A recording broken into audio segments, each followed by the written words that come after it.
السلام عليكم ورحمة الله تعالى وبركاته. الحمد لله رب العالمين، والصلاة والسلام على سيدنا محمد وآله وصحبه أجمعين. قال الله تعالى في القرآن العظيم: بسم الله الرحمن الرحيم. أم تقولون إن إبراهيم وإسماعيل وإسحاق ويعقوب والأسباط كانوا هودا أو نصارى قل أأنتم أعلم أم الله ومن أظلم ممن كتم شهادة عنده من الله وما الله بغافل عما تعملون. صدق الله مولانا العظيم. அன்பானவர்களே, புகழ் அனைத்தும் அல்லாஹ் ஒருவனுக்கும் அவனது அன்பும் அருளும் கண்மணி முஹம்மது ரசூலுல்லாஹி ஸல்லல்லாஹு அலைஹி வஸல்லம் அவர்களின் மீதும் அவர்களின் வாழ்க்கையை பின்பற்றி வாழ்ந்த சஹாபாக்களின் மீதும் நல்லோர்கள் நாதாக்கள் மீதும் வந்திருக்கக்கூடிய கேட்டுக்கொண்டிருக்கக்கூடிய நம் அனைவர்கள் மீதும் அல்லாஹ்வின் அருளும் அன்பும் நிறைவாக நிகழட்டுமாக.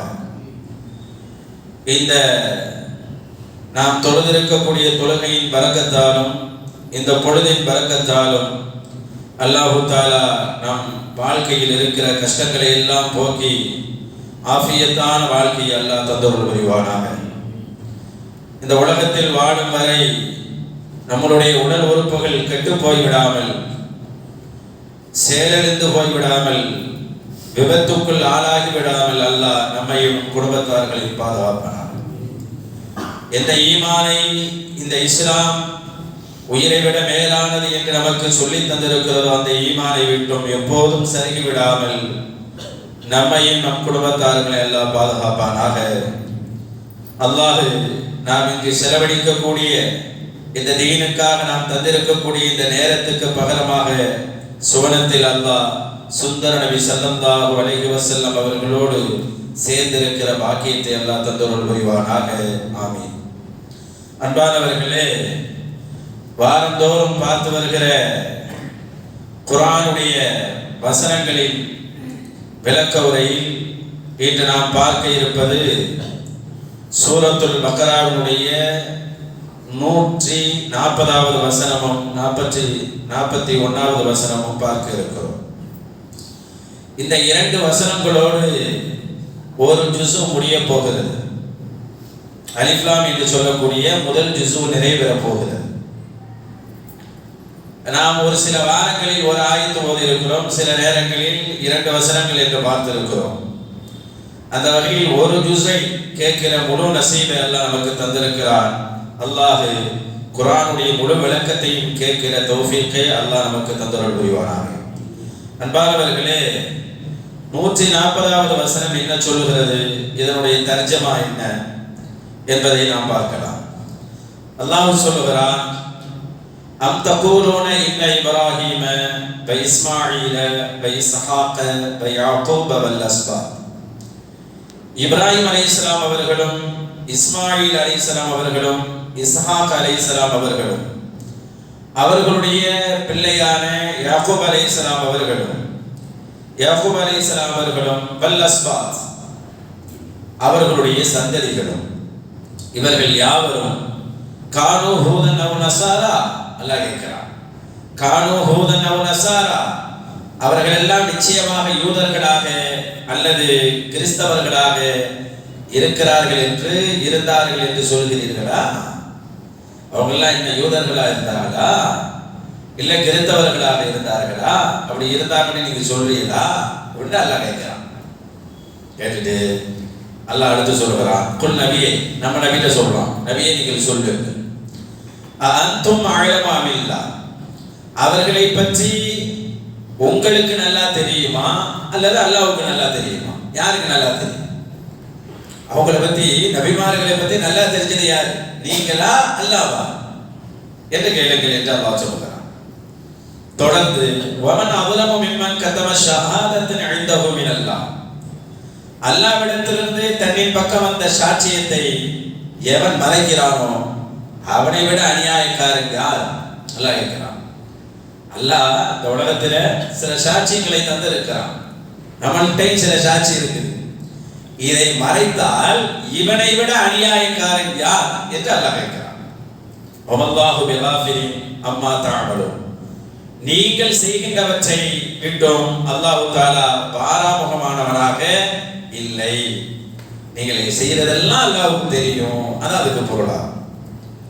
141வது வசனத்தில் சொல்லுகின்ற போது தில்க உம்மத்துன் கத் கலத், முன்னால் வாழ்ந்த சமுதாய மக்கள், அது ஒரு சமுதாயம், அவர்கள் சென்று விட்டார்கள். அந்த சமுதாயம், அந்த சமூகம் சென்று விட்டது. லஹா மா கஸபர், அவர்கள் சம்பாதித்தது அவர்களுக்கு கிடைக்க போகிறது. வலக்கும் மா கஸபத்தும், நீங்கள் சம்பாதிப்பது உங்களுக்கு வரப்போகிறது. அவங்க சம்பாதிச்சது அவங்களுக்கு, நீங்கள் சம்பாதிப்பது உங்களுக்கு. வலா துஸ்அலூன அம்மா கானூ யஅமலூன், அவர்கள் செய்தவற்றை பற்றி நீங்கள் விசாரிக்கப்பட மாட்டீர்கள். அவங்க ஏன் அப்படி செஞ்சாங்கன்னு உங்கள்கிட்ட கேட்க மாட்டீங்க, உங்கள்கிட்ட கேட்கப்பட மாட்டீங்க, நீங்க விசாரிக்கப்பட மாட்டீங்க, உங்கள்கிட்ட அல்லாஹ் கேட்க மாட்டான் அப்படிங்கிறது அல்லாஹ் 141வது வசனமாக அலிஃப் லாமினுடைய இறுதி வசனமாக குர்ஆனிலே இது இடம்பெறுகிறது.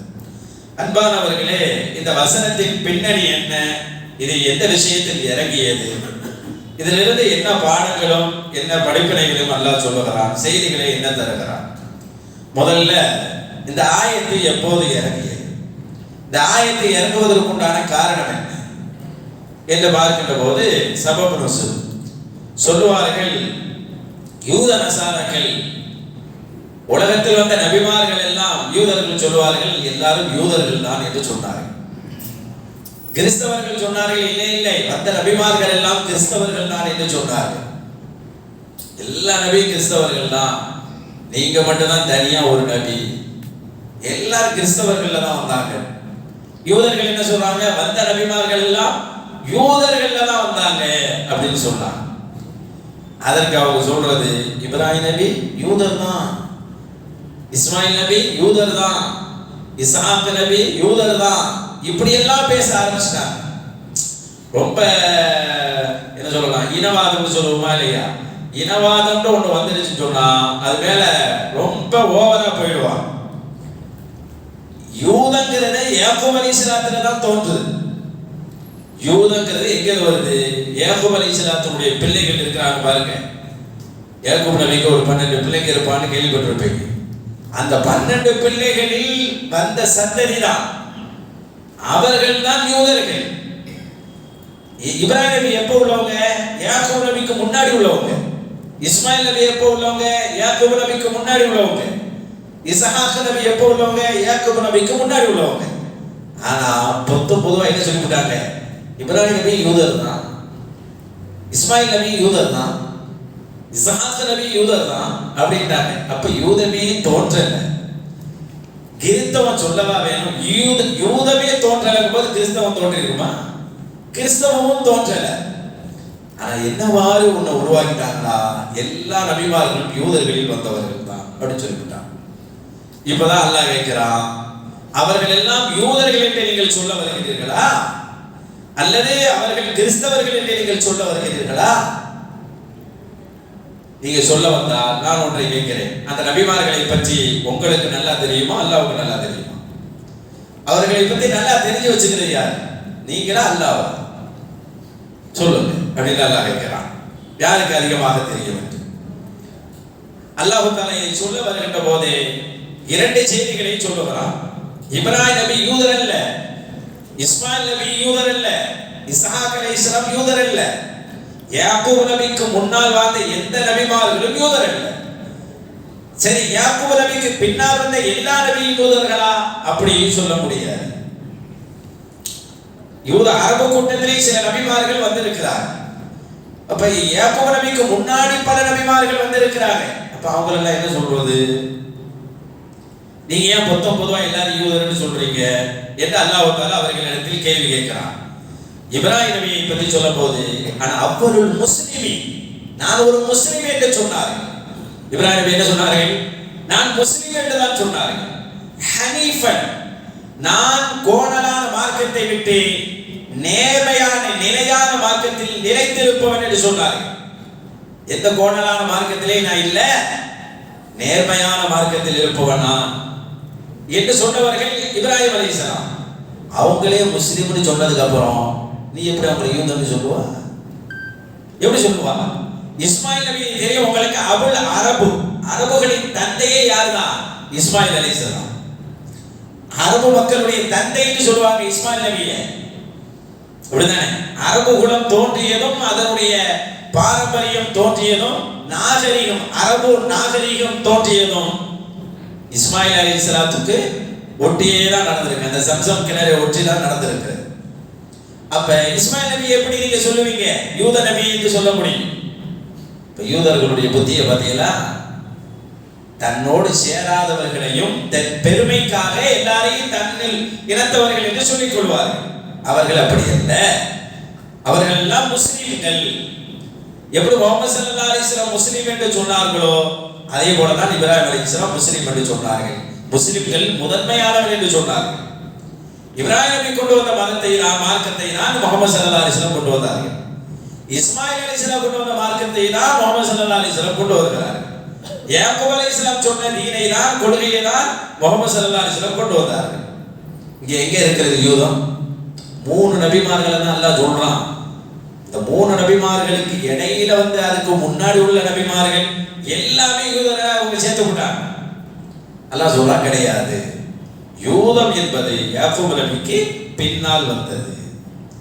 அதை நாம் புரிந்து கொள்ள வேண்டும் என்று அல்லாஹ் தஆலா இதை சொல்ல வருகிறான். இதை ஏன் இப்படி சொல்ல வரான்டா, எல்லா நபிமார்களும் எங்கள்ல உள்ளவங்க தான், அதனால எல்லாருமே எங்க மதத்துக்கு மாறுங்க என்று சொன்னாங்க.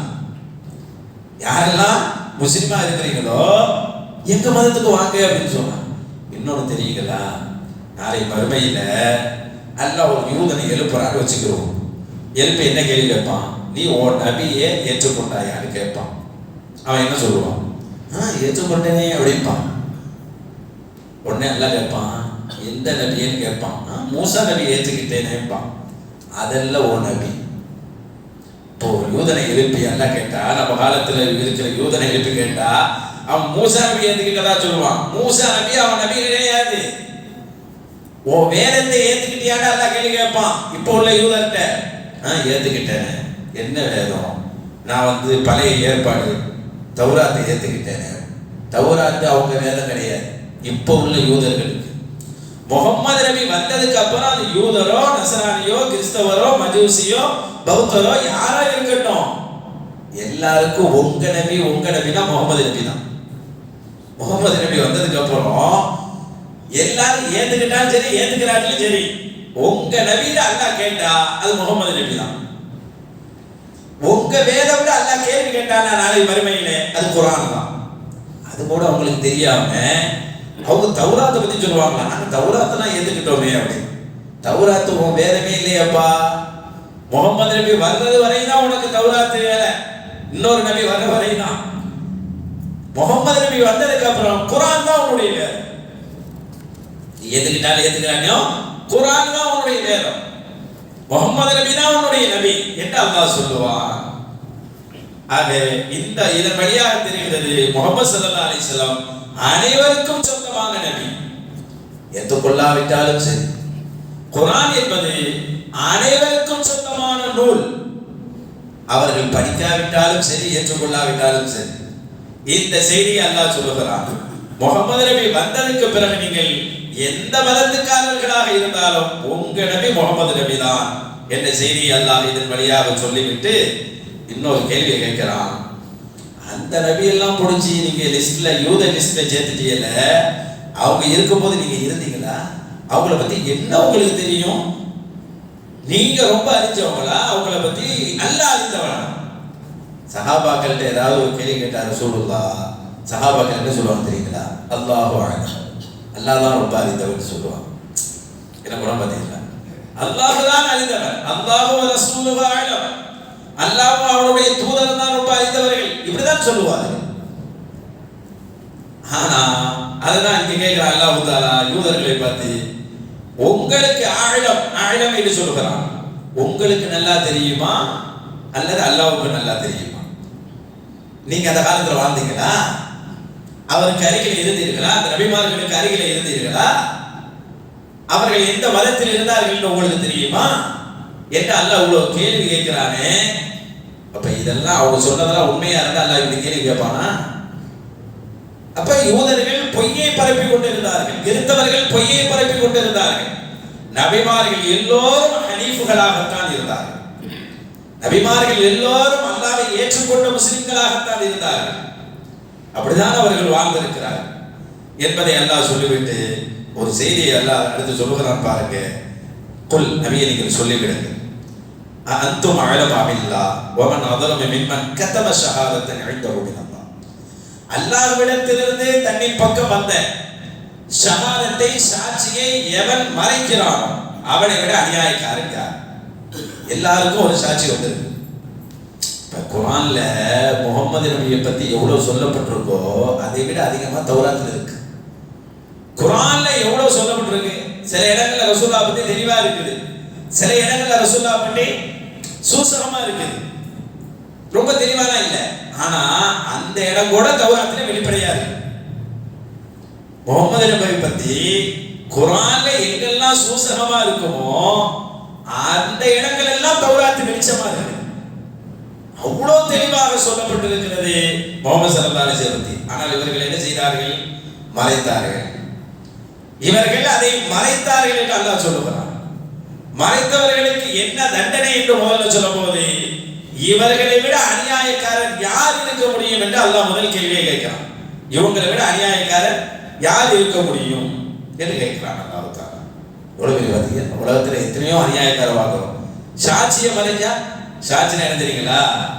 இப்ப நம்மளுக்கு குர்ஆன்ல ஒரு சட்டம் தெரியும், நம்மளுக்கு நல்லாவே தெரியும், ஒரு சரிய சட்டம் நல்லா தெரியும்.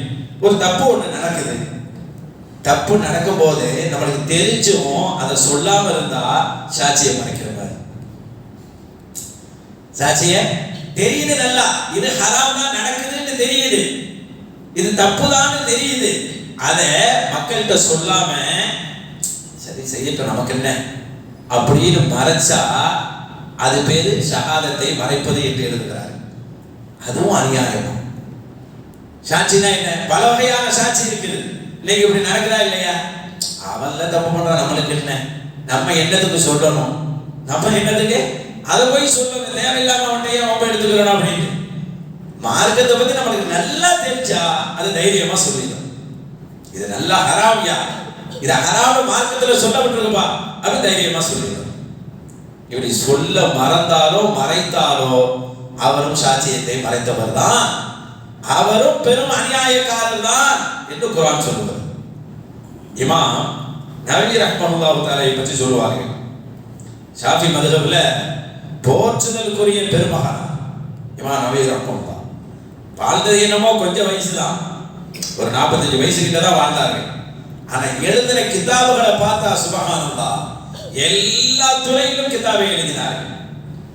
எந்த லைப்ரரி, அரபு லைப்ரரி நீங்க போய் பார்த்தாலும் அவங்க கிதாபுக்குன்னு ஒரு இடம் இருக்கும் தனியா.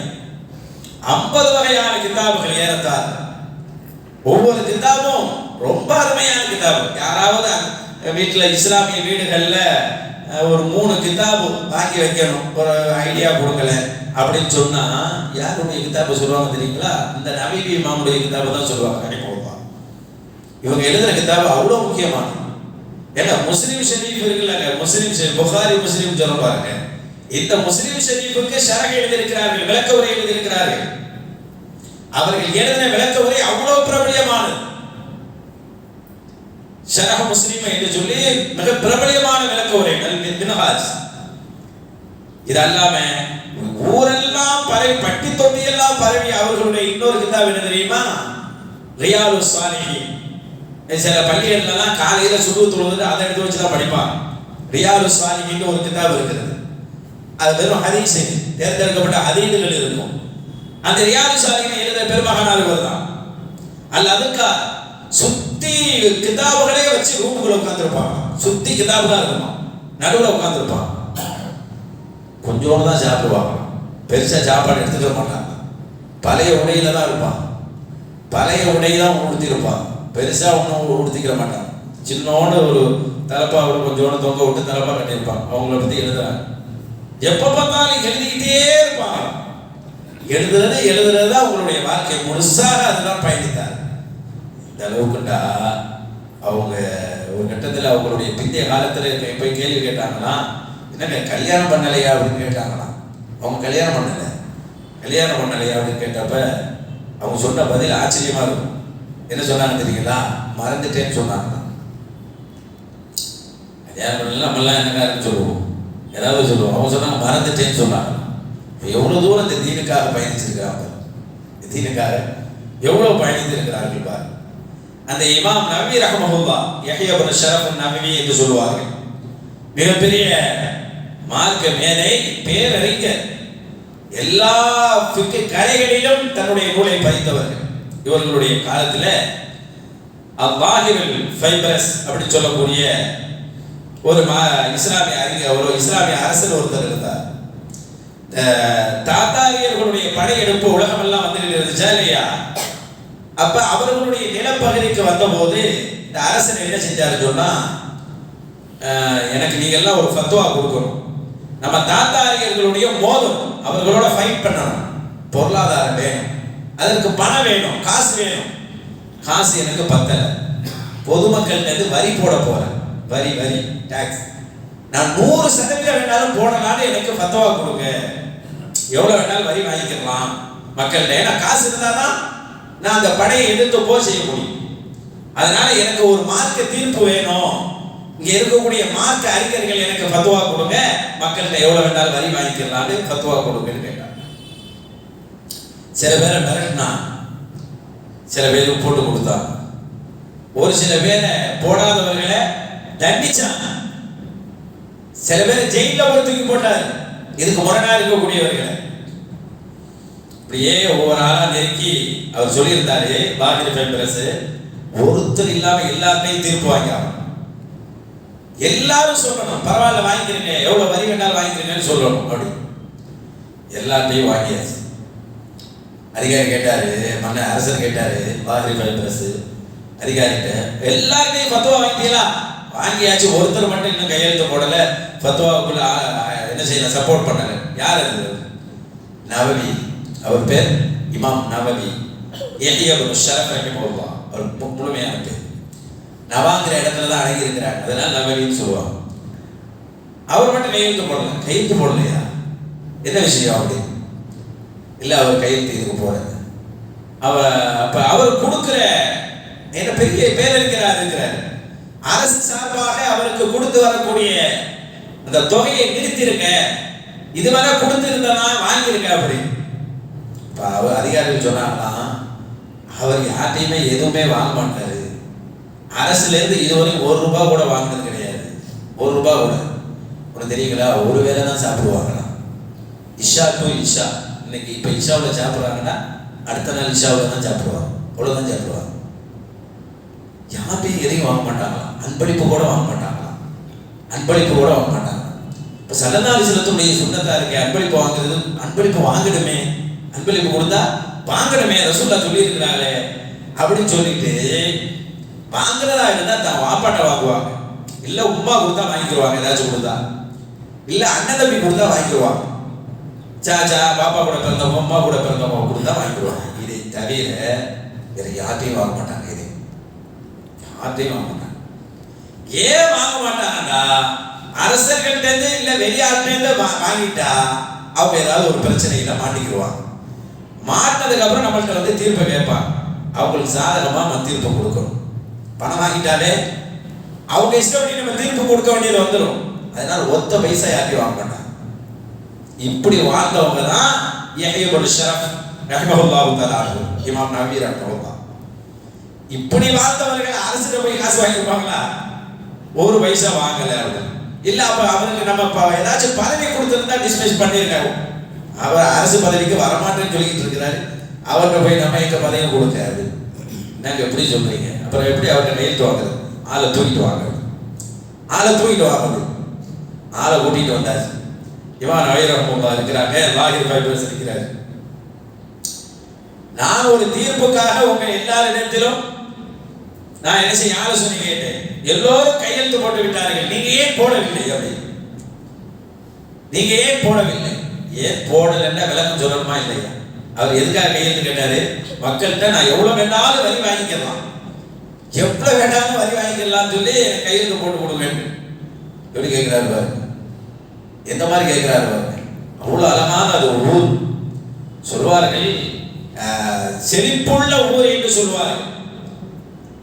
அப்படிப்பட்ட ஊரில் இருந்து கொண்டு வரி எவ்வளவு வேண்டாலும் வாங்கிக்கலாம் சொல்லு கேட்கிறார்.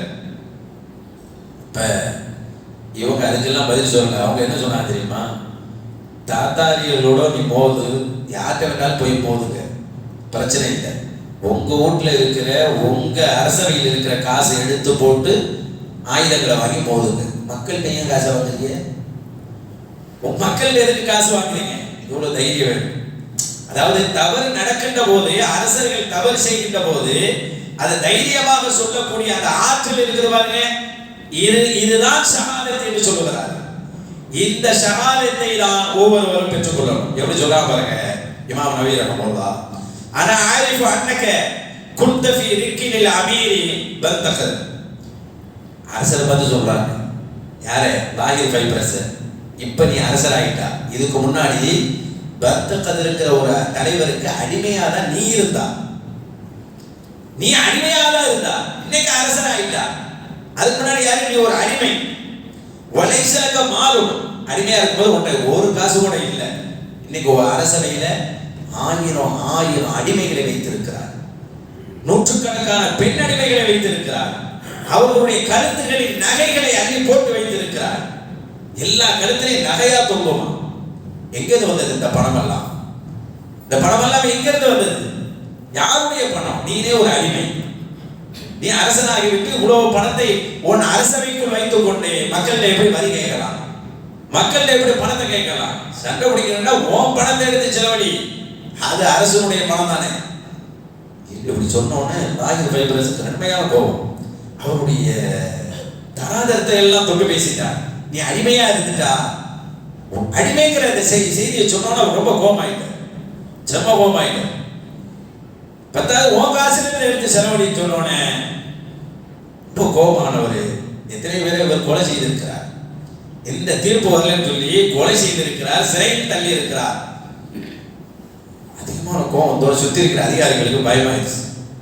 இன்னைக்கு நவீன ரஹ்மத்துல்லாஹ் காலியாக போறாங்க. எதை பத்தியும் கவலைப்படல. பேசி முடிச்சோடனே அவர் சொன்னாரா, சரி நான் பார்த்துக்கிறேன், நீங்க எங்க ஊரை விட்டு போயிடுங்க அப்படி.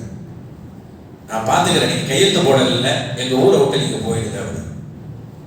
ஊரை விட்டு போறேன்னா போறேன், எனக்கு என்ன, எல்லாருடைய ஊர் நிறைய இருக்குது, நான் இந்த ஊரை விட்டுனா போறேன் அப்படின்னு சொல்லிட்டு அந்த ஊரை விட்டுட்டு தான் நான் வாங்குற இடத்துக்கு போனாங்க. இங்கதான் வாழ்ந்தாங்க, தங்கினாங்க, எல்லாம் செஞ்சாங்க, இங்கதான் ஒவ்வாத்தாங்க. அதான் நபி மீன் சொல்லுவோம். இன்னைக்கு 40 ஹதீஸுகள்ல போட்டு வச்சிருப்பாங்கல்ல. நீங்க எந்த நூல் இந்த இதுக்கும் போக பாஷா புத்தி போலாம், 40 ஹதீஸுகள்ல போட்டு வச்சிருப்பாங்க. அல்ல அர்பாயின் நபவியா நிறைய பேர் 40 ஹதீஸுகள் எழுதியிருக்கிறாங்க. ஆனால் இந்த பெருமகனார் எழுதுனதுதான் தலை சிறந்த 40 ஹதீஸுகள். இவங்களை மாதிரி எழுதலையா? அப்படி ஃபேமஸானவர் அல்ல. அதுக்காருங்கிற நூலை எழுதியிருக்கிறார்கள். ரொம்ப அருமையான நூல். சரி ஊரை விட்டு வெளியே போகணும்னு சொன்னா சரிட்டாங்க, புறப்பட்டுட்டாங்க. இப்ப அதிகாரிகள் கேட்டாங்க, ஏங்க கையெழுத்து போடாத எல்லாரும் ஜெயில தானே தள்ளினீங்க, இல்லைன்னா கொலை தானே பண்ணீங்க, இவரை மட்டும் ஏன் பண்ணல, இவரையும் கொலை பண்ணி இருக்கலாம், ஏன் பண்ணல அப்படின்னு. லாகிர் ஃபைப்ரஸ் சொன்னாரா, இவரை பேசும்போது எனக்கு கொலை பண்ணணுங்கிற எண்ணம் வந்துருச்சு. ஏன்னா என்னுடைய மதத்தை தொட்டு என்னுடைய பாரம்பரியத்தை தொட்டெல்லாம் பேசிவிட்டார். என்னுடைய என்ன சொல்லலாம் மரியாதையை அவமரியாதைப்படுத்தியவரெல்லாம் பேசிவிட்டார். கொலை பண்ணலாம் நினைச்சேன். கொலை பண்ணலாம் நினைக்கும் போது அவருக்கு அருகிலே 2 சிங்கங்கள் இருந்தது. அவர் சொல்லுகிறார், சஹாபாக்கள் காலத்தை பற்றி பேசவில்லை. சஹாபாக்கள் காலம் இல்ல, சஹாபாக்கள் காலத்துல இருந்துச்சுன்னா பரவாயில்ல.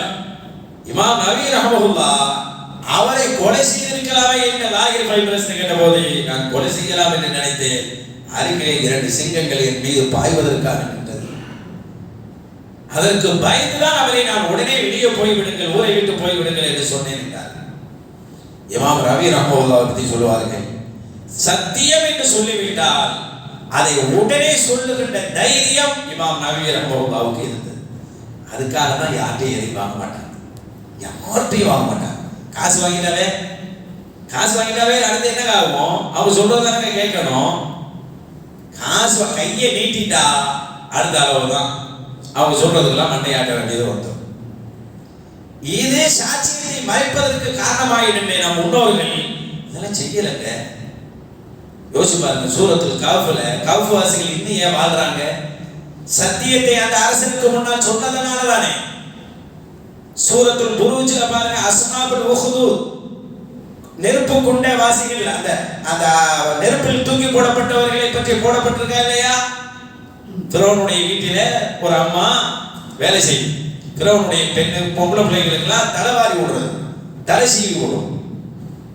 ஃபிரௌனுடைய பொம்பளை பிள்ளைகள் அப்படி தலை சீவி விடுகின்ற போது ஒரு தடவை சீப்பு கீழே விழுந்துருச்சு. சீப்பை கீழே போன அந்த அம்மா எடுக்கும் போது பிஸ்மில்லா என்று சொல்லி எடுத்து விட்டது. ஃபிரௌனுடைய மகள் கேட்டால் எதை என்ன பிஸ்மில்லா? ஏன் பாப்பா தானே கடவுள், ஏன் பாப்பா தானே கடவுள், பிஸ்மி ஃபிரௌன் தானே சொல்லணும், பிஸ்மில்லா என்னது? அப்போதுதான் அந்த மகள் ஃபிரௌனுடைய போய் சொல்லுகிறார், இப்படி பேசுகிறார் பணிப்பெண் என்று சொல்லி.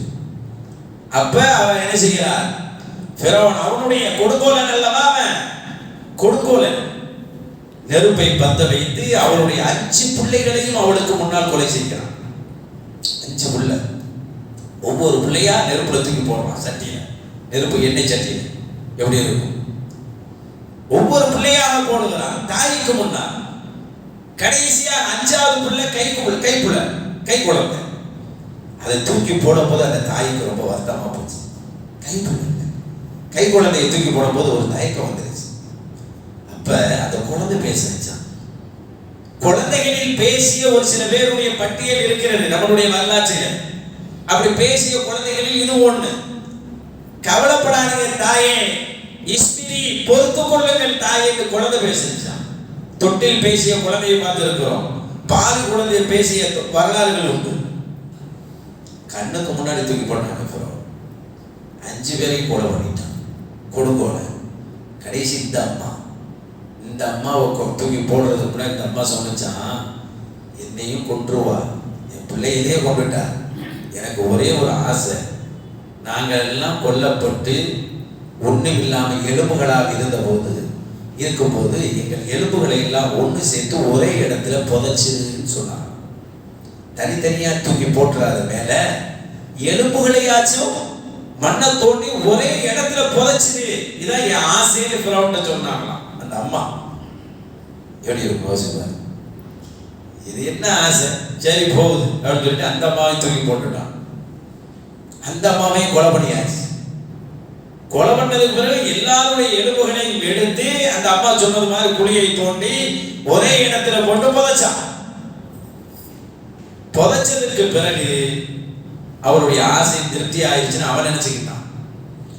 ரசூலுல்லாஹி ஸல்லல்லாஹு அலைஹி வஸல்லம் மேராஜுக்கு போறான்.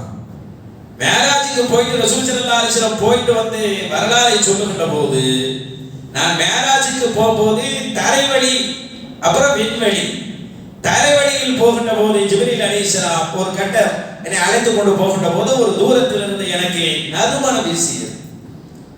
நான் ஜிப்ரீல் அலைஹிஸ்ஸலாத்தை கேட்டேன், இது எங்கிருந்து வருகிறது நறுமணம் என்று கேட்டேன். இந்த நறுமணம் எங்கிருந்து வருகிறது? அப்போதான் மாணவர் கோமா ஜிப்ரீல் அலைஹிஸ்ஸலாம் சொன்னார்கள், இது அன்றைய காலத்தில் ஃபிரௌனிடத்திலே வேலை செய்த பணிப்பெண் மாஷிதா, தலைவாரி விடக்கூடிய பெண் மாஷிதா, அவளும் அவளுடைய குடும்பத்தார்களும் புதைக்கப்பட்ட கபரு குழியிலிருந்து வருகிறது இந்த நறுமண வாடை. இது பன்னாடு காலமாக 1100 வருஷமாக பல்லாயிரம் வருஷமாக நறுமணம் வந்து கொண்டு இருக்கிறது என்று ஜிப்ரீல் அலைஹிஸ்ஸலாம் சொன்ன செய்தியை ஸல்லல்லாஹு அலைஹி வஸல்லம் நமக்கு நினைவுபடுத்துகிறார். இந்த சத்திய பெண்கள், அதாவது தவறு நடக்கின்ற போதும் அரசர்கள் மிரட்டுகின்ற போதும் சத்தியத்தில் நிக்கிறவங்க, இது ஷஹாதத். இந்த இடத்துல பிறந்துட்டோம்னு சொன்னா ஷஹாதத்தை மறைச்சிட்டோன்னு அர்த்தம். ஷஹாதத்தை மறைச்சிட்டோன்னு அர்த்தங்க. அதனால முன்னோர்கள் ஷஹாதத்தை மறைக்க விரும்பல. தப்புன்னு தெரிஞ்சா தப்புன்னு சொல்லிடுவாங்க, தப்புன்னு சொல்லிடுவாங்க. அரசருக்குங்காக மாத்தி சொல்லிட மாட்டாங்க, அரசருக்காக மாத்தி சொல்ல மாட்டாங்க. அந்த காலத்திலிருந்து சஹாபாக்கள் காலம் பிந்திய காலம் வரை அப்படிதான் வாழ்க்கை.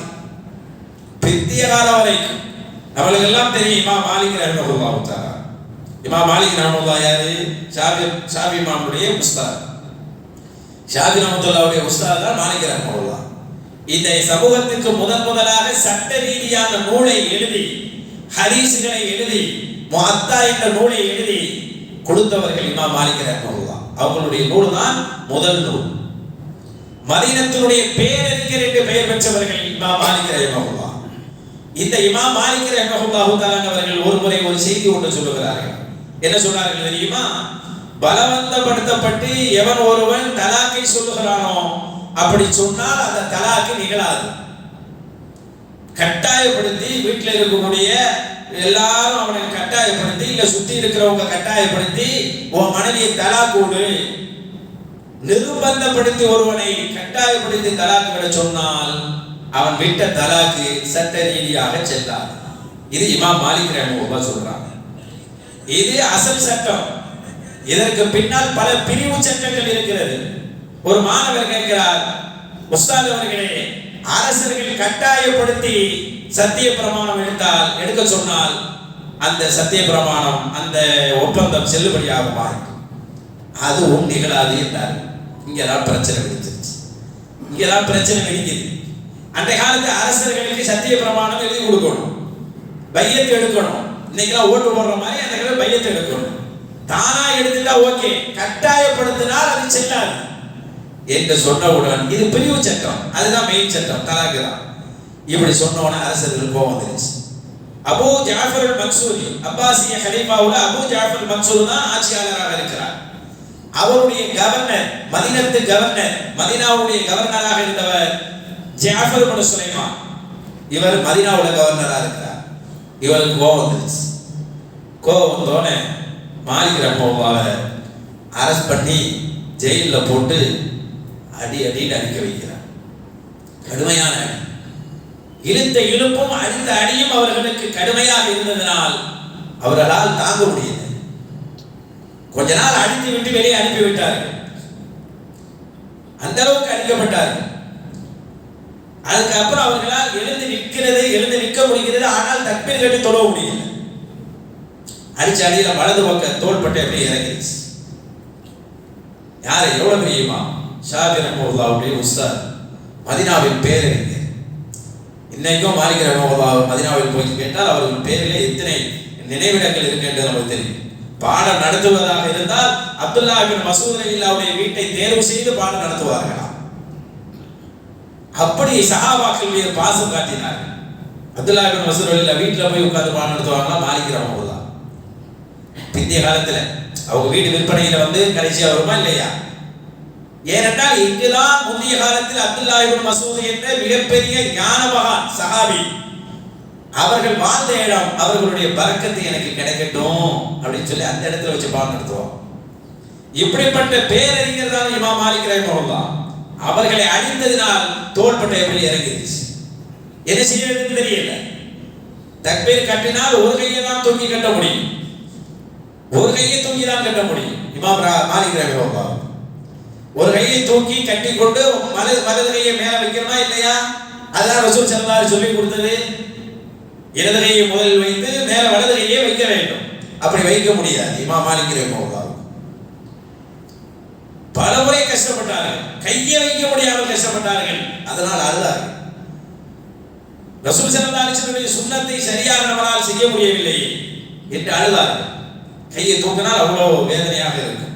இன்னைக்கு மாதிரி மருத்துவ வளர்ச்சி எல்லாம் அப்படி கிடையாது.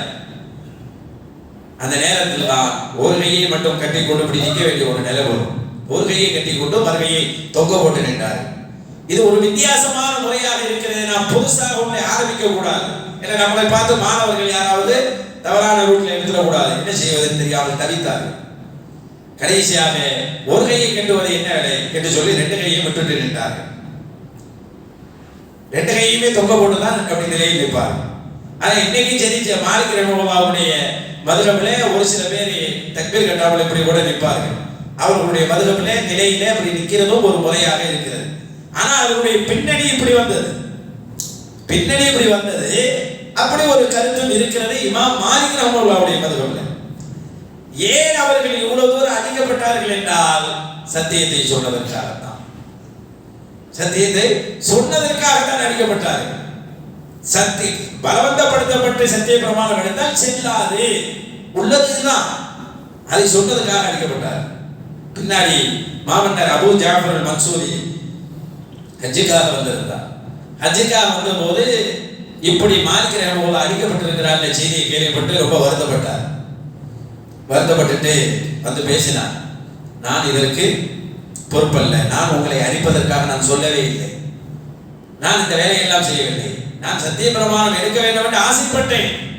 உங்களுடைய பேச்சால் ஒரு சில பேர் எனக்கு உண்மையாக சத்திய பிரமாணம் எடுக்கவில்லை, அது வேற விஷயம். ஆனால் உங்களை நான் இந்த அளவுக்கு தாக்க நான் உத்தரவு செய்யவே இல்லை, உத்தரவு போடவே இல்லை. இந்த வேலையெல்லாம் செஞ்சது மதீனத்தினுடைய கவர்னர், என்னுடைய கவர்னர் ஜாஃபர் இப்னு சுலைமான் தான் இந்த வேலையை செய்து விட்டார். பலியோடு இருந்த மாலிக் ரஹ்மத்துல்லாஹி கேட்டார்கள், ஜாஃபர் இப்னு சுலைமானா அவரா செய்தார் என்று கேட்டார்கள். ஆமாம் அவர்தான் என்று சொன்னபோது அவர்கள் சொன்னார்களாம், அவரா செய்தார்? ஆமாம் அவர்தான். அல்லாஹ் அவருக்கு அருள் செய்யட்டுமாக, அல்லாஹ் அவரை மன்னிக்கட்டுமாக என்று துஆ செய்தார்.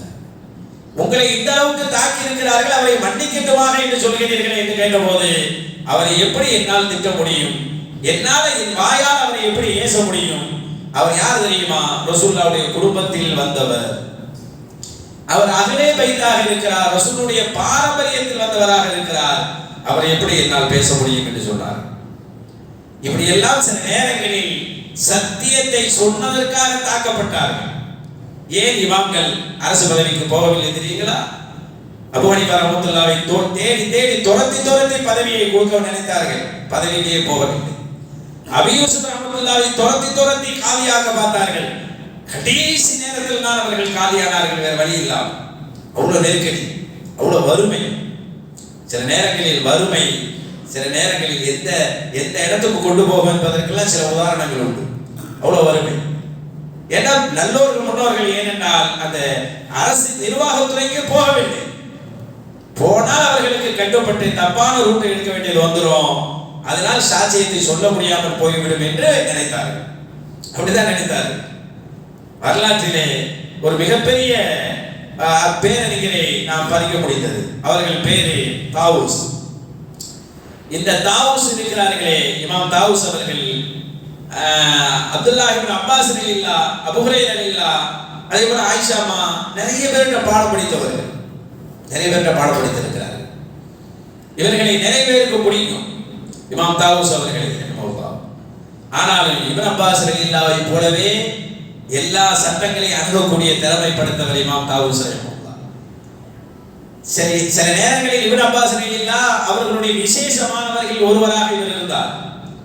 ஒரு கட்டத்தில் சொன்னார்கள், இவர் எப்படிப்பட்டவராக இருக்கிறார் என்றால், ஆனா அவனோ ரஜுலுமின் அருகில் சென்றான், இவர் சொர்க்கவாசியாகத்தான் இருக்க முடியும் என்று நான் நினைக்கிறேன், சொர்க்கவாசியாக இருக்கலாம் என்று நான் எண்ணுகிறேன் என்று சொல்லும் அளவுக்கு அவ்வளவு ஒரு பேணுதலான வாழ்க்கையை வாழ்ந்தவர்கள் இமாம் தாவூஸ் ரஹ்மத்துல்லாஹி தஆலா.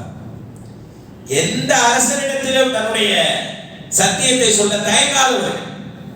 அல்லாஹ் சொல்றானே, வஉலுல் இல்மி காயிமன் பில் கிஸ்த், அறிஞர்கள் சத்தியத்தில் நிலைத்து நிற்பார்கள், நீதத்தில் நிலைத்து நிற்பார்கள். மார்க்க அறிஞர்கள் நீதத்திலே நிலைத்து நிற்பார்கள் என்று அல்லாஹ் சொல்றான். அந்த கோட்டில் வாழ்ந்தவர்கள். ஏண்டா ஷஹாதத் என்பது நம்மளுக்கு சத்தியம்னு தெரிஞ்சதுக்கு அப்புறம் சொல்லாம இருக்க கூடாது. சத்தியம் தெரிஞ்சுட்டா சொல்லணும். ஆனா யூதர்கள் சொல்ல மாட்டார்கள், யூதர்கள் அதை சொல்ல மாட்டார்கள், கிறிஸ்தவர்கள் அதை சொல்ல மாட்டார்கள். ஏனென்றால் அப்படி சொன்னால் முதல்ல பாதிக்கிறது சொன்னவங்களுக்கு தான், அவங்க தான் அந்த தப்பை செஞ்சுக்கிட்டு இருப்பாங்க. ஆனா நம் முன்னோர்கள் எல்லாம் பார்த்தால் அந்த துறையின் பக்கமே போகவில்லை, துன்யாவின் பக்கமே போகவில்லை. அதனால் அவர்கள் தைரியமாக சொல்ல முடிந்தது. இமாம் தாவூஸ் ரஹ்மத்துல்லாஹி தஆலா அவர்களை பற்றி சொல்வார்கள், ஒரு தடவை ஹிஷாம் இப்னு அப்துல் மலிக் அரசர்கள்ல இப்படி ஒரு அரசர் இருந்தார். ஆச்சரியமான அரசர்கள்ல இவர் ஒருத்தர், ஹிஷாம் இப்னு அப்துல் மலிக். இவர் ஹஜ்ஜிக்கு வந்திருந்தார். ஹஜ்ஜிக்கு வந்த சமயம் ஹஜ்ஜி செய்யறது எப்படின்னு தெரிஞ்சுக்கலாம்னு ஆசைப்பட்டார். ஹஜ்ஜி செய்யறது எப்படி அப்படின்னு சொல்லிட்டு மக்காவுக்கு வந்தவர் அதிகாரிகள்கிட்ட சொன்னாரு, யத்தூனி பிரஜிலி மின ஸஹாபா, என்னிடத்தில் சஹாபிகள் யாராவது இருந்தால் கொண்டு வாங்க, போய் தேடி பாருங்க சஹாபாக்கள் யாராச்சும் இருக்கிறாங்களா, சஹாபாக்கள் யாராச்சும் எடுத்து கூட்டிட்டு வாங்க அப்படின்ட்டாரு அரசர்கள் ஹிஷாம் இப்னு அப்துல் மலிக். அப்போது அதிகாரிகள் சொன்னார்கள், சஹாபாக்கள் எல்லாம் இந்த ஊரிலே சென்று விட்டார்கள், அவங்க எல்லாம் மூத்தாயிட்டாங்க, வேற வேற ஊர்ல இருக்கிறாங்கிறது வேற விஷயம்.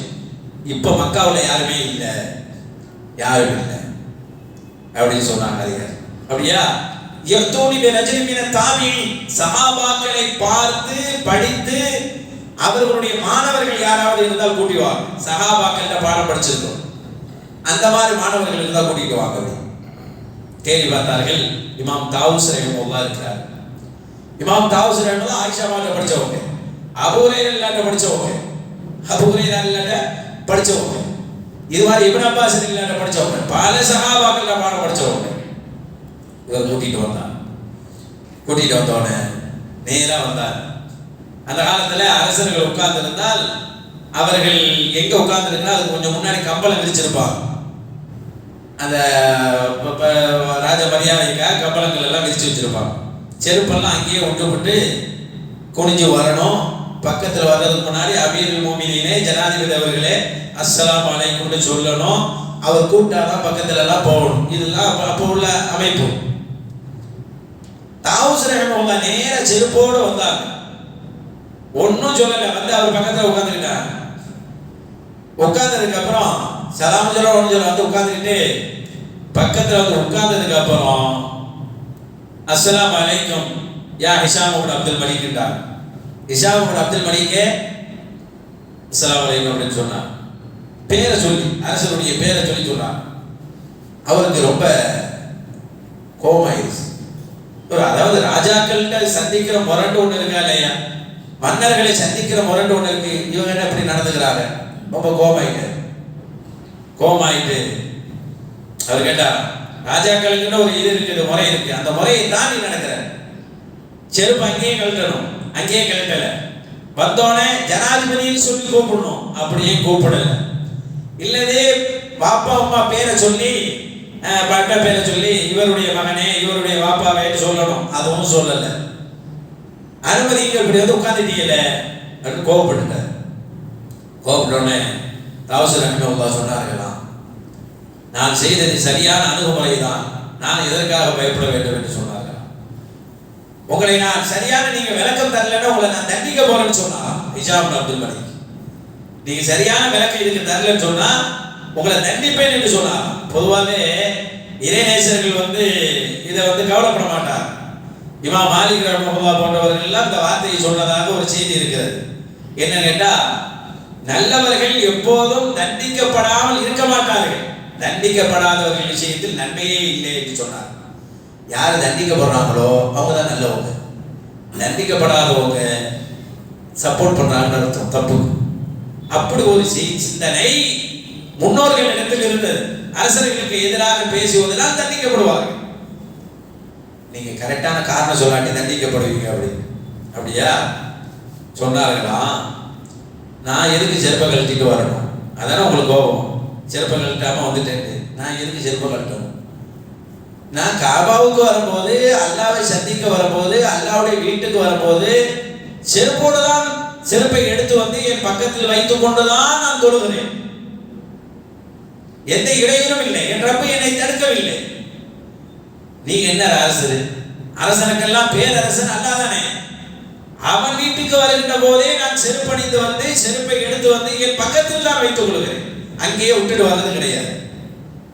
உங்களுக்கு மட்டும் நான் அங்கேயே செருப்பை விட்டுட்டு வரணுமா? நீங்க அரசரா அவன் அரசனா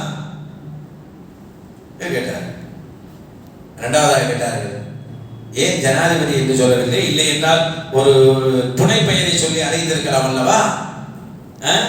யா அபா ஐயூப், ஐயூபின் தந்தையே, இவரின் தந்தை என்று சொல்லலாம், ஜனாதிபதி என்று சொல்லலாம். இந்த வார்த்தைகளை விட்டுவிட்டு பேர் சொல்லி சலாம் சொல்லுகிறீர்கள், இது என்ன பேர் சொல்லி என்ன சலாம் சொல்லுவது அப்படி சொன்னார்களாம்.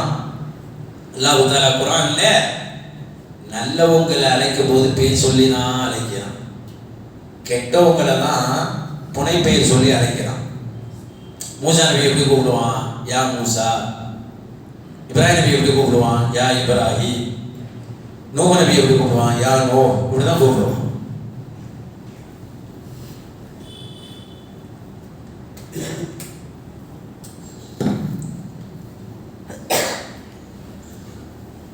அன்பானவர்களே, அப்ப நல்லோர்கள் அல்ல பேர் சொல்லி தான் கூப்பிடுவான். யா ஈசா, யா மூசா. ஆனா கெட்டவங்களை சொல்லும் போது அல்ல புனை பெயர் சொல்லி கூப்பிடுவான். தப்பத் யதா அபீல் அபியா வருதாலே, தப்பத் யதா அபீலா. அபூலகம் தான் சொல்றாங்க. அவன் பேர் அபுலகபா, அது ஒரு புனை பெயர் தான். அபுலகபுங்கிறது அவன் பேர் கிடையாது. அதான் கேட்டாங்கன்னா, உனக்கு பேர் சொல்லி அழைக்கிறது அல்லாவுடைய பழமை யாரை நோக்கி? நல்லவங்களை தான் நல்லா பேர் சொல்லி கூப்பிடுவான். யாருக்கு புனைப்பெயர் நல்லா பயன்படுத்தினான்? கெட்டவங்களுக்கு. நான் உங்க பேர் சொல்லி கூப்பிட்டேன், அல்லாவுடைய பானையை கையாண்டேன். நல்லவங்களா இருந்தா பேர் சொல்லி தான் அழைக்கணும். அப்படின்னு ஒரு அழகா பேசுறாங்களே அப்படின்னு சொல்லி இஷாம் அப்துல் மலிக்கு ஹஜ்ஜெல்லாம் முடிச்சுட்டு திரும்ப போய் எனக்கு கொஞ்சம் ஏதாவது அட்வைஸ் பண்ணுங்களேன் அப்படின்ட்டாரு. இப்போ அவன் சொன்னாங்களா, பெரும் பாம்புகள் எல்லாம் இருக்கிறது கபரில். அந்த பாம்புகள் எவர் சத்தியத்தை விட்டு புரண்டு அநியாயம் செய்கிறார்களோ அவர்களை தீண்டிக் கொண்டே இருக்கும். அப்படிப்பட்ட பாம்புகள் எல்லாம் இருக்கிறது. அரசராகி நீங்கள் அதில் கவனமாக இருந்து கொள்ளுங்கள் என்று சொன்னார்களாம். ஒரு அரசத்தை இது சொல்றேன், எவ்வளவு தைரியம் வேணும். இதுதான் நம் முன்னோர்களுடைய சாட்சியத்தை மறைக்க மாட்டார்கள். சாட்சியத்தை மறைக்கிறது என்றால் வெறும் நிக்காவிலையும் அதிலையும் இதிலையும் சாட்சி சொல்றது அல்ல. இந்த ஓட்டு போடுறது அதுவும் சாட்சிகள் தான். ஆனால் இன்னொரு சாட்சியாக தஃசீர்களில் இதை சொல்லி தருகிறார்கள். நம்மளுக்கு தெரிந்ததை சத்தியம் என்று தெரிந்த பின்பும் மறைத்தால் அது சாட்சியத்தை மறைப்பது என்று நம் முன்னோர்கள் சொல்லி தருகிறார்கள். அதேதான் அல்லாஹ் சொல்லுகிறான், وَمَنْ أَظْلَمُ مِمَّنْ كَتَمَ شَهَادَةً عِندَهُ مِنَ اللَّهِ. அல்லாஹ்விடத்திலிருந்து அவர்களின் பக்கம் வந்த சாட்சியத்தை எவர் மறைக்கிறாரோ அவரை விட அநியாயக்காரர் யார் இருக்கிறார்? وَمَا اللَّهُ بِغَافِلٍ عَمَّا تَعْمَلُونَ. நீங்கள் செய்கின்றவற்றை விட்டோம் அல்லாஹ் பாராமுகமாக இல்லை. அல்லாஹ்வுக்கு எல்லாம் தெரியும். நீங்க செய்யறதெல்லாம் அல்லாஹ் பார்த்துட்டு தான் இருக்கிறான். அல்லாஹ்வுக்கு தெரியதான் செய்கிறான். அல்லாஹ்வுடைய பயத்தோடு இருந்துக்கிறீங்க. அல்லாஹ்வுடைய பயத்தோடு இருங்க. அடுத்து 141வது வசனம். ஒரு ஏற்கனவே இந்த வசனம் வந்திருக்கிறது. இதே வசனம் ஏற்கனவே ஒரு 6-7 வசனங்களுக்கு முன்னால் வந்திருப்பதால் இந்த வசனத்தை சொல்லி நிறைவு செய்வோம். இதில் அல்லாஹ் சொல்லுகிறான், தில்க உம்மத்துன் கத் கலத். அந்த சமுதாயம் சென்று விட்டது. லஹாமா கஸபத்.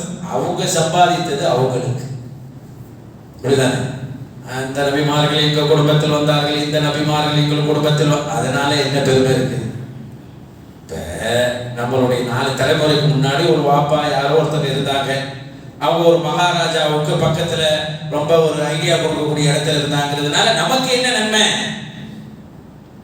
அல்லாஹ் கேட்கிறான் யூதர்களை பார்த்து, உன் சமுதாயத்திலே இத்தனை நபிமார்கள் வந்தார்கள் என்று சொல்றதுனால உனக்கு என்ன நன்மை இருக்குது? அதனால என்ன நன்மை கிடைக்க போகுது? நீ அதன் பிரகாரம் வாழ்ந்தாதானே நன்மை. இந்த நபியை பின்பற்றினால் தானே நன்மை. எங்க குடும்பத்தில் அவ்வளவு நபி வந்திருக்கிறார்கள், அத்தனை ரசூல்மார்கள் வந்தார்கள். தில்க உம்மத்துன் கத் கலத். அந்த சமுதாயம் அவர்கள் சென்று விட்டார்கள். லஹாமா கஸபத். அவர்கள் சம்பாதித்தது அவர்களுக்கு. யார் யார் என்ன சம்பாதிக்கிறாரோ அதுதான் உங்களுக்கு. வலக்கும் மா கஸபத்தும். நீங்கள் சம்பாதிப்பது உங்களுக்கு. ஒரு செய்தி ஒன்று என்று சொல்லுகிறேன். நம்மளுக்கு தெரியும், டெல்லி ஜாமியா மஸ்ஜித். டெல்லி ஜாமியா மஸ்ஜித் மன்னர் ஷாஜஹான் தான் கட்டினது. தெரியும் நம்மளுக்கெல்லாம். அவர் கட்டுகின்ற போது அவர் எந்த மாதிரி ஒரு சிந்தனையை நோக்கி கட்டுகிறார் என்றால், இந்த ஜாமியா மஸ்ஜித் ரொம்ப உயர்வாக ஹைட்டான இடத்துல இருக்கணும். இன்னைக்கு டெல்லி போறவங்க அங்கே போய் ஒரு பிரமாண்டமாக தான் அதை பார்ப்பாங்க. 1656 அது திறப்பு விழா காட்டுறாங்க. அவர் கட்டும்போது ஒரு ஐடியா சொல்லுகிறார், நான் செங்கோட்டையிலிருந்து அங்கே ஆட்சி செய்கின்ற போது என் தலைக்கு மேலே ஜாமியா மஸ்ஜிதுடைய முதல் படி இருக்கணும். அவ்வளவு தூரம் உயர்த்து சொன்னார். தொடக்கத்தில் அது 230 படிகள் வைத்து கட்டப்பட்டதாம். 230 படிகள் இருந்ததாம். அவ்வளவு உயரத்து. தொழுகைக்காக அந்த பள்ளிக்கு ஏறக்கூடியவர் ஏறி முதல் படியை தொழுகின்ற போது அந்த தொழுகையாளியினுடைய செருப்புக்கு கீழே இருக்கக்கூடிய மண்ணு நான் செங்கோட்டையில் இருக்கின்ற போது என் தலைக்கு மேலே இருக்க வேண்டும். என்ன கருத்து வருகிறது? எப்படிப்பட்ட அரசனாக இருந்தாலும் ஒரு தொழுகைக்கு போகக்கூடியவனுடைய செருப்பில் இருக்கக்கூடிய மண்ணுக்கு கூட சமமில்லை என்று இந்த உலகம் புரிந்து கொள்ள வேண்டும்.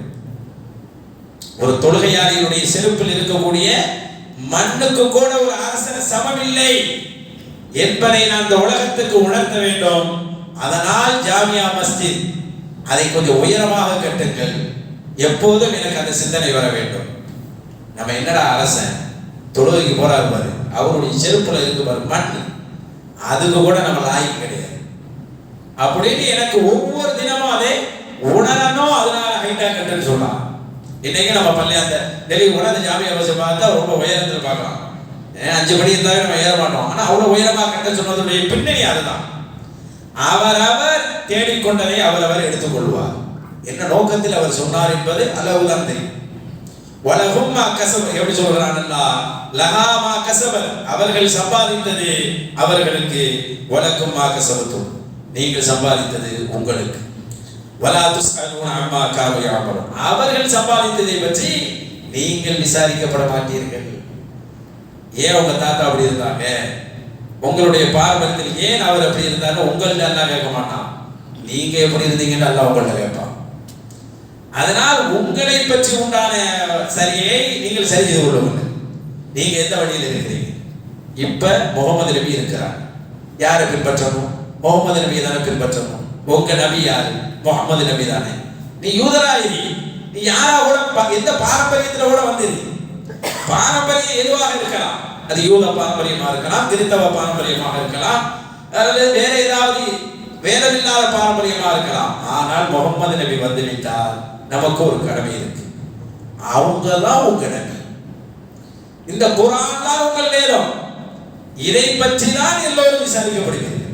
யூதனாக இருந்தாலும் குர்ஆனை பற்றி தான் விசாரிக்கப்படுவார், கிறிஸ்தவனாக இருந்தாலும் குர்ஆனை பற்றி தான் விசாரிக்கப்படுவார், யூதனாக இருந்தாலும் முகமது நபியை பற்றி தான் கேட்கப்படும், கிறிஸ்தவராக இருந்தாலும் முகமது நபி என்பதை காட்டிதான் உங்க நபி என்று சொல்லுவது முகமது நபியை தான். எந்த கிறிஸ்தவர் எந்த யூதர்? முகமது நபியினுடைய வருகைக்கு பின்னால் வந்த யூத நசாராக்களை. அதை தான் அல்லாஹ் சொல்லுகிறார். அத்தகைய உன்னதமான செய்திகளை அல்லாஹ் சொல்லி தருவதன் வழியாக நாம் எந்த பாதையில் இருக்க வேண்டும், நம்மளுடைய அமல்கள் எப்படி இருக்க வேண்டும், அமல்களை குறைத்துவிட்டு பாரம்பரியத்தின் பெருமையை மட்டும் நமக்கு எதுவும் உதவாது என்பதை அல்லாஹ் சொல்லித் தருகிறான். அல்லாஹ் தஆலா இக்லாஸான முறையிலே அமல் செய்கின்ற உயர்ந்த தௌஃபீக்கை அல்லாஹ் தந்தருள் புரிவானாக. இந்த ஆயத்தோடு ஒரு ஜுஸு நிறைவு பெற்றிருக்கிறது. அல்லாஹ் தஆலா அடுத்தடுத்த ஜுஸுக்களையும் நாம் கேட்கக்கூடிய உயர்ந்த தௌஃபீக்கை அல்லாஹ் தந்தருள் புரிவானாக. ஆமீன். வ ஆகிரு தஅவானா அனில் ஹம்துலில்லாஹி ரப்பில் ஆலமீன். ஸல்லல்லாஹு அலா முஹம்மத் ஸல்லல்லாஹு அலைஹி வஸல்லம். ஸல்லல்லாஹு அலா முஹம்மத் ஸல்லல்லாஹு அலைஹி வஸல்லம். ஸல்லல்லாஹு அலா முஹம்மத் யா ரப்பி ஸல்லி அலைஹி வஸல்லம்.